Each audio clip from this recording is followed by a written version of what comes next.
Depuis le printemps, c'est le chantier à Luc-sur-Mer. La ville se refait une beauté sur son front de mer. Nos grands chantiers sont constitués de 3 pôles importants. Un square mémoriel, donc, qui est le square Gordon-Heming un peu plus loin. Ici, la place du Petit Enfer et le club de voile qui est déjà construit. Les 3 éléments sont très importants pour l'attractivité de la ville. Le mur de la mémoire, en hommage aux 2 commandos marines tombés en 1941, sera prêt pour le 75e anniversaire du D-Day, grâce au coup de pouce de la région. La région qui met aussi la main à la poche pour la future réfection de cette place, avec une dizaine de commerces. Tout comme elle l'a fait pour le club de voile. Cela fait partie de l'enveloppe d'un peu plus de 10 millions d'euros qu'elle finance pour les plages du débarquement. Il y a ce dossier toujours pendant qui est le classement au patrimoine mondial de l'UNESCO.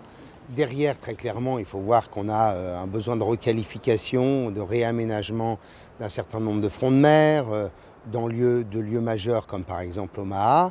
Et puis enfin, il y a derrière ça aussi une question d'attractivité et de tourisme. Le premier facteur de tourisme en Normandie, c'est pas les falaises d'Étretat, c'est pas Deauville, c'est le tourisme de mémoire, c'est 5 millions de visiteurs par an.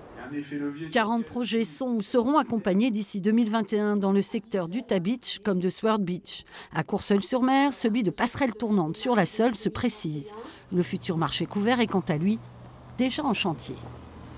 Elle contribue à donner de la cohérence en fait à notre territoire. La première, qui est plutôt touristique, évidemment, c'est un atout majeur pour nous, pour la Normandie. Et l'autre aide, qui est une aide, je dirais, plus dans les centres-bourgs, nous permet de garder un dynamisme à faire vivre nos territoires.